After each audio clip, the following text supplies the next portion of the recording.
토마토닷컴. 예, 저는 유기농 농산물이나 식품을 심사하는 일을 하고 있습니다. 유기농 하면은 농약이나 비료 대신에 그걸 대체하는 천연물질의 자재들이 있습니다.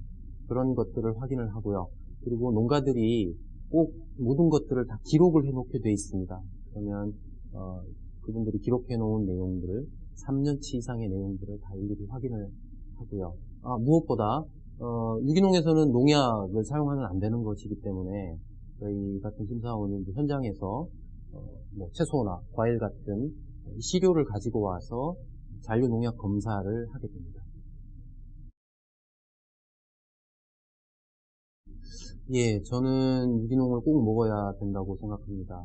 왜냐하면 유기농이 시작된 배경이 일반 농업에 대한 어떤 반성 때문이거든요. 일반 농약에서 너무나 농약이나 화학비료 그리고 이제 곡물, 가축 의약품들을 너무 많이 사용해 왔기 때문에 그것이 자연에도 나쁜 영향을 미쳤지만 결국 사람들에게도 나쁜 영향을 미치고 있거든요.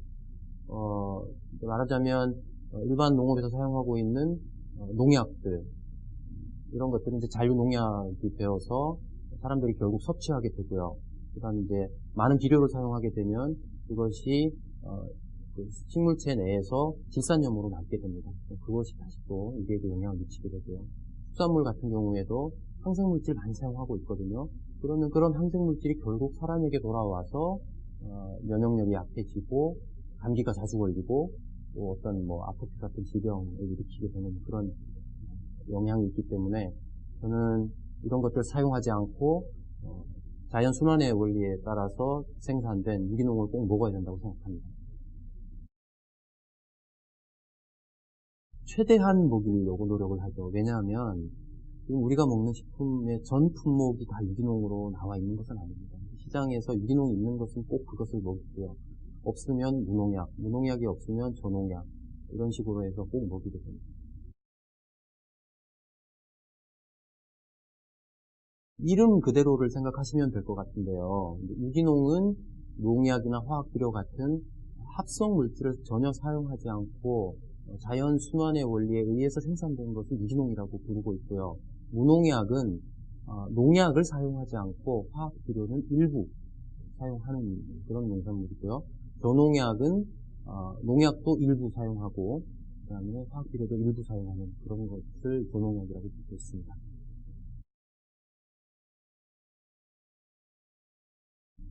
확실히 좋다고 말할 수 있습니다. 먼저 저농약에서는 전혀 제초제를 사용하지 않습니다. 그리고 농약도 일반 농업에서 사용하는 농약의 2분의 1만큼만 사용을 하게 되어 있고요. 화학비료도 2분의 1만큼만 사용을 하게 되어 있습니다. 나머지의 양은 유기농에서와 같이 어떤 자연 순환의 원리라든지 혹은 퇴비와 같은 이런 자재를 활용해서 농사를 짓게 되어 있습니다. 아무래도 이제 채소류나 과일류 이런 게 되겠고요. 그리고 이제 곡식, 쌀 이거는 거의 반드시 저희가 유기농으로 먹고 있습니다.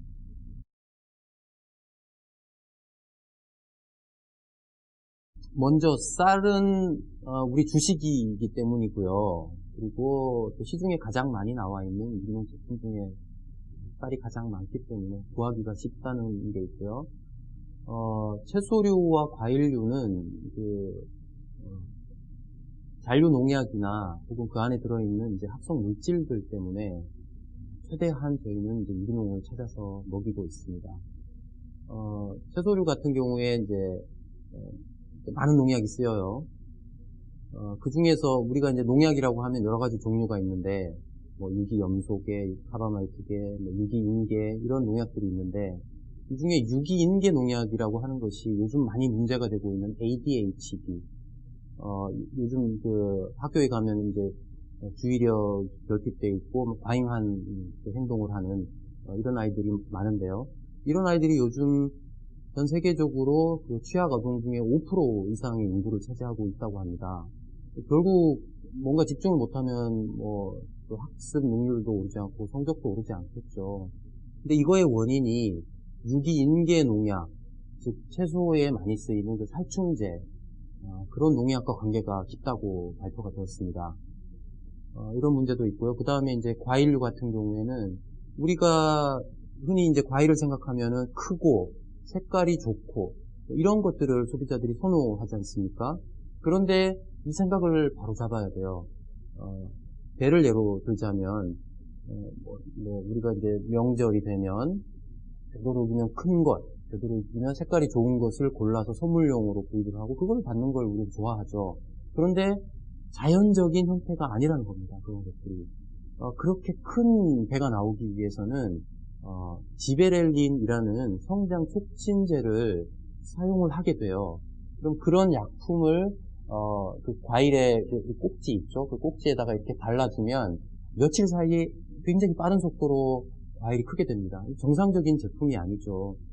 그리고 이제 토마토 같은 경우에도요, 1년 내내 이제 토마토가 요즘 생산이 돼서 언제나 우리가 그것을 먹을 수가 있는데, 토마토라는 열매가 맺히기 위해서는, 벌이나 이런 곤충이 수분을 해줘야 되거든요. 수정이 이루어져서 과일이 맺히게 되는 건데, 1년 내내 생산하면 어떻게 여름에만 있는 벌이 그 수정을 할 수가 있겠습니까? 이걸 다 사람이 인위적으로 약품을 사용해서, 여기에 사용되는 약품이 토마토톤이라는 그 합성 물질인데요. 이걸 통해서 인위적으로 수정을 시키는 거죠. 그러니까 이런 식으로 비정상적으로 열매가 맺히고 성장한 채소나 과일을 먹게 되면 아무래도 우리 아이들의 건강에 좋을 리가 없겠죠. 이런 것들이 바로 다 아토피나 ADHD, 또 심하게는 이제 암을 일으키는 이런 물질이 될 수도 있는 것이죠.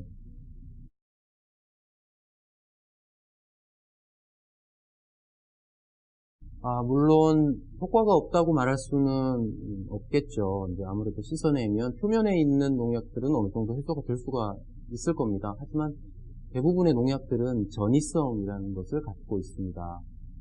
그러니까 표면에 사용하기 위해서 농약을 뿌리는 게 아니고요. 그 농약을 살포함으로써 작물 전체에 그 성분이 퍼지게 됩니다. 예를 들어 말씀드리면 우리가 이제 고추 농사를 짓는다고 합시다. 그러면 고추에는 진딧물이라는 해충이 이제 자주 발생을 해요. 그런데 그 진딧물이 생겼을 때 농약을 뿌리는 게 아닙니다. 진딧물이 생기기 전부터 그 농약을 사용을 합니다. 그러면 그 농약이 표면에 있는 것이 아니라 작물로 흡수가 됩니다. 흡수가 돼서 작물체 전체에 퍼지게 되고요. 그런 다음 진딧물이 발생을 하게 되면 진딧물이 그 작물체의 즈백을 먹고 그 즈백 속에 있는 농약 성분 때문에 죽게 되는 거거든요. 그러니까 이런 것처럼 농약을 뿌렸을 때 그것이 표면에만 있는 것이 아니라 작물체 전체로 전이가 되기 때문에 그 씻어서 농약을 없앤다. 이것은 좀 맞지 않는 얘기입니다. 결론적으로 저는 유기농이 비싸지 않다고 생각을 하는데요. 시중에 일반 식품과 비교를 했을 때 유기농 식품의 가격이 평균 한 120에서 130%, 즉 일반 식품보다 20%에서 30% 정도 비싼 것으로 조사가 되고 있습니다. 단순히 시가만 비교했을 때는 좀 비싸다고 생각할 수도 있겠죠. 하지만 간접적인 비용까지 같이 생각한다면 그렇지 않다고 생각합니다. 뭐냐면 예를 들어 아토피를 가지고 있는 아이가 일반 식품을 먹고 아토피를 치료하기 위해서 병원에 가게 된다면 의료비가 들어가는 거거든요. 그럼 이런 비용까지 생각하고 또한 일반 식품 때문에 나타나는 여러 가지 잔류농약이나 식품 첨가물 때문에 나타난다고 하는 그 ADHD 같은 이런 그 질환들이요. 이것 때문에 어떻게 되겠습니까? 그 집중력이 떨어지기 때문에 학습 능률이 떨어지고 성적이 오르지 않게 되겠죠. 그러면 결국 이거는 교육비와도 관련이 된다고 생각합니다. 이런 것들을 비용들을 전체적으로 생각을 한다면 유기농을 먹는 것이 오히려 저는 경제적이다라고 생각합니다. 가공식품까지도 요즘은 이제 유기농을 원료로 하고 좋지 않은 식품 첨가물을 사용하지 않고 가공한 제품들이 많이 나왔습니다. 그래서 생협이나 유기농 전문 매장을 찾으면 그런 제품들을 구입을 할 수가 있고요. 또 아무래도 이제 그런 제품이라고 할지라도 원료를 구입해서 집에서 엄마가 직접 만들어서 아이에게 주는 것이 가장 좋지 않겠습니까? 되도록이면 그렇게 하고요. 그래도 이제 또 아이들에게 좀 편리성이 있기 때문에 생협이나 뭐 이런 쪽으로 전문 매장 쪽으로 많이 이용을 하는 편입니다.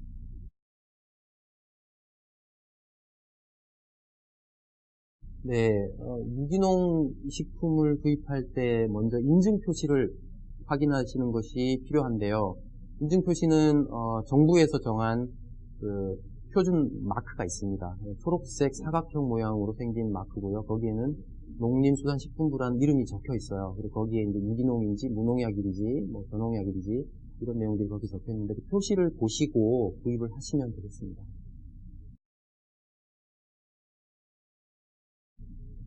가공식품 자체가 안 좋다기보다는 가공식품에 사용되는 첨가물들, 합성 첨가물들이 문제가 되겠죠. 물론 전문가들은 그 합성 첨가물의 사용량을 기준을 정해 놓았기 때문에 평생 동안 섭취해도 안전하다라는 이야기를 합니다. 물론 안전하다고는 할 수 있겠지만요, 그것이 과연 인체에 좋은 영향을 끼칠까? 그것은 아닌 것 같아요. 그러니까 예를 들어서 우리가 그 햄이나 뭐 소시지류 그리고 젓갈류 이런 거 이제 좋아하시는 분들 있는데요. 거기에 사용되는 아질산 나트륨이라는 게 있어요. 그 발암 물질이거든요. 굉장히 강력한 발암 물질입니다. 근데 이걸 이제 우리가 모르고 그것이 사용된 것을 이제 그냥 섭취를 한단 말이죠. 근데 그게 사용된 이유는 뭐냐면은 인체 건강에는 아무런 관계가 없어요. 다만 발색제라고 부르는데 그걸 색깔이 좋게 만드는 거예요. 그러니까 눈에만 좋게 만들기 위해서 사용되는 이제 그런 거. 그 다음에 우리가 콜라 많이 드시죠? 콜라에 보면은 이제 카라멜 색소라는 게 사용이 되는데요. 이것도 합성 물질입니다. 그래서 그 콜라의 색깔을 내는데 그것도 역시 좋지 않은 역할을 끼치죠. 그리고 예전에 우리가 설탕 대용으로 많이 먹었던 그 사카린, 예, 그 사카린도 발암 물질입니다. 사실은 발암 물질이라서 미국의 FDA에서는 이것을 사용을 전면 중지한 적이 있었습니다. 다만 이제 그때 그 당뇨병 환자들이 사카린을 섭취 못하게 하면 우리는 어떻게 하란 말이냐 이런 항의가 있어서 다시 이제 회복 사용을 이제 다시 하게끔 만들었던 사례가 있었는데요. 그 정도로 굉장히 우리 그 일반인들의 인체에는 좋지 않은 물질이죠. 근데 이런 것들이 여전히 많이 이제 일반 가공식품에는 사용이 되고 있죠. 그래서 일반 유기농이 아니더라도요, 여러분들이 식품을 구입하실 때 이런 합성 첨가물들이 사용되지 않은 것을 꼼꼼히 살펴보고 고르시는 것이 좋겠습니다.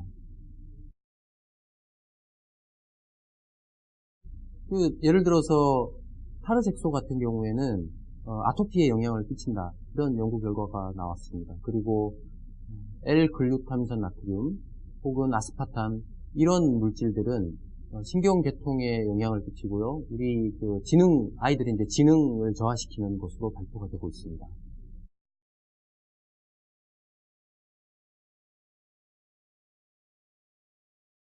그러니까 관계가 있죠.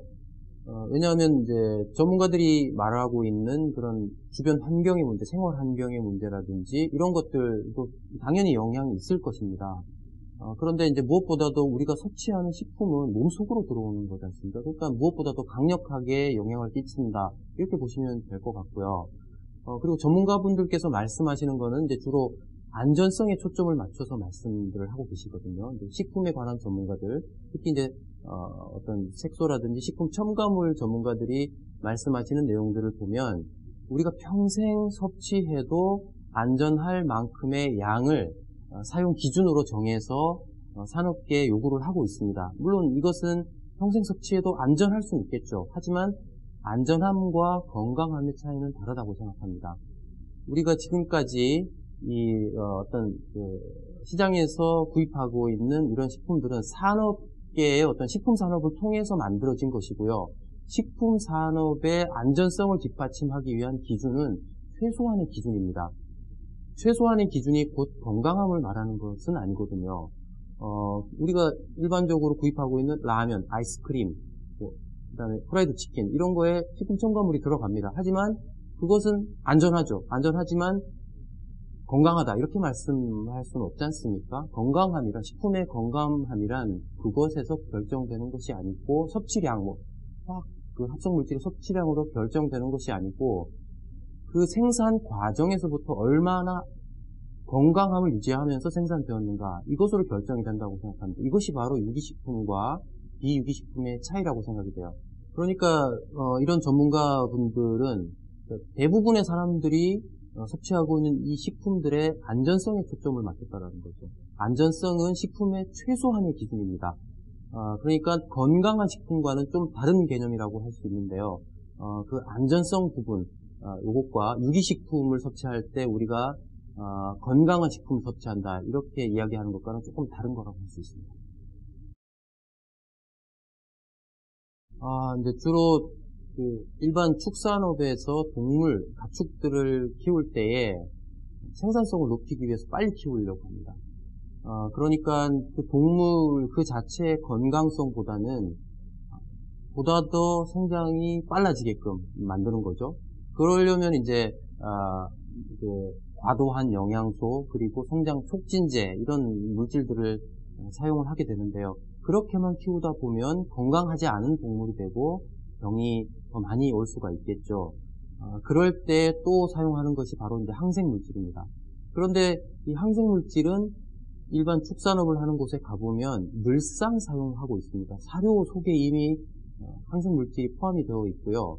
그 다음에 이제 그 정기적으로 항생물질과 그리고 그 구충제들을 계속 꾸준히 사용을 하고 있습니다. 문제는 이런 항생물질을 한번 사용하게 되면 동물에게는 그 항생물질에 대한 저항성이 생기게 됩니다. 그래서 보다 더 강력한 항생제를 또 써야 되고요. 이런 악순환이 생기게 되는 것이고 그런 물질들이 동물 체내에 축적이 되었다가 사람이 결국은 섭취하게 되는 것이죠. 그럼 이런 물질들은 결국 사람이 섭취한 상태에서 성장 촉진제라든지 항생물질의 어떤 내성이 그대로 사람에게 전이가 되는 것이고요. 이런 물질들이 인체에 들어오게 되면 아이들이 빨리 성장하게 되고 이게 조숙증 그리고 이제 여자아이들 생리가 요즘 빨리 오지 않습니까? 초등학교 때부터 오게 되는데요. 이런 것들은 결국 나중에 이 아이들의 이제 신장, 즉 키에 영향을 미치게 되고 키가 자라지 않게 되는 현상이 나타나는 거죠. GMO라는 것은 인위적으로 유전자를 변형시켜서 만든 작물이나 생명체를 말하는데요. 사람들은 이제 이런 기술을 통해서 생산성을 높일 수 있다. 보다 더 튼튼한 작물을 생산할 수 있다. 이렇게 믿고들 있습니다. 이제 뭐 일정 그런 측면이 있을 수도 있겠지만 그거에 대한 악영향도 분명히 있다라는 겁니다. 예를 들어서 이제 우리가 콩을 많이 이제 재배를 하고 있는 미국 같은 데 가면 대부분의 콩이 유전자 조작 콩입니다. 그런데 그 콩이 어떻게 만들어진 거냐 하면 제초제 저항성이 강한 유전자를 극대화시키거나 그렇게 변형을 시켜서 만든 콩이에요. 그렇게 변형시킨 콩을 재배를 하고 계속 거기다가 제초제를 살포하면 그 콩은 살아남습니다. 나머지 식물들은 다 싸그리 죽어버립니다. 그러니까 아주 편리하게 콩만 잘 크게 만든 그런 작물이라고 할 수 있죠. 물론 그것 때문에 생산성이 높아지고 보다 더 많은 콩을 이제 수확할 수는 있게 되었겠지만 그런 작물이 생산되는 만큼 살충제, 제초제, 살균제가 보다 더 훨씬 더 많이 이용되고 있고 그거에 따른 영향은 아직도 논란에 휩싸여 있다는 것이죠. GMO를 지지하는 그 입장은 식량의 문제를 세계 식량의 문제를 해결할 수 있다라고 좋은 쪽만을 얘기를 하고 있고요. 반대하는 쪽에서는 이 안전성 문제가 아직 검증이 안 되었으니 일단 사용하는 것을 멈추자. 그리고 안정성이 검증된 다음에 재배하고 시장에 보급을 하자. 이렇게 주장들을 하고 있습니다.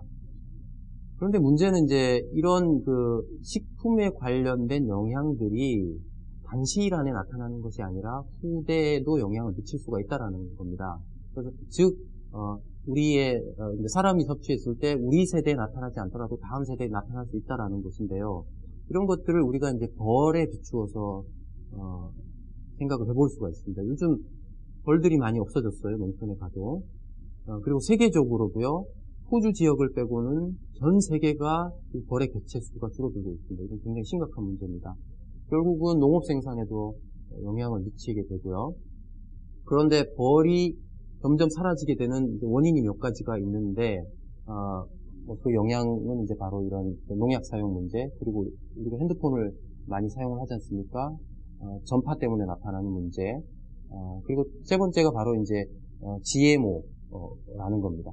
GMO라는 것은 전혀 새로운 어떤 그 DNA 구조를 가진 것이 세상에 나타난 것인데요. 이거에 대해서 이제 벌들이 적응을 하지 못하는 이런 현상이 나타나는 것이고, 그러다 보니까 개체수가 점점 줄어든다라는 연구 결과가 발표가 되었습니다. 그러니까 이런 것처럼 결국은 벌에 영향을 미치는 것은 인체에도 영향을 미칠 수 있다라는 것이고요. 이런 것들이 충분히 검증된 다음에 GMO, 새로운 이런 신기술들이 이용되는 것이 바람직하다, 이렇게 보고 있습니다.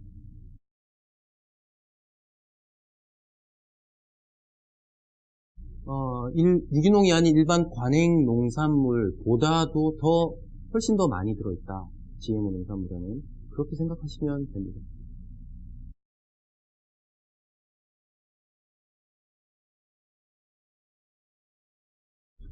그렇죠. 유기농을 모르고 유기농을 먹이지는 않겠죠. 유기농에 대해서 알면 알수록 왜 우리가 이런 음식을, 왜 건강한 음식을 먹어야 되는지 알게 되실 겁니다. 단순히 안전한 식품 차원이 아니라 이제는 건강한 식품을 먹여야지만 아이들의 건강이나 혹은 인성이나 또 혹은 학습 능률이나 이런 것들을 더 우리가 좋은 방향으로 이끌어낼 수가 있기 때문에, 그런 점들을 알기 때문에 한번 유기농을 먹이기 시작한 가정에서는 그것을 끊을 수가 없는 것이죠. 안전한 식품을 넘어서서 건강한 식품, 유기식품을 먹는 것은 이것은 뭐 나중에 기다렸다가 하실 일이 아니고 당장 오늘 저녁 식단부터 그렇게 짜시면서 아마 시작이 되실 겁니다. 그리고 꾸준히 왜 이런 식품을 섭취하는 것이 필요한지 학습을 계속 해 나가시기 바랍니다. 그리고 이런 음식을 위주로 먹는 사람들과 친하게 지내십시오. 네트워크가 굉장히 중요합니다. 오늘 당장 전문 매장을 찾으시기 바랍니다.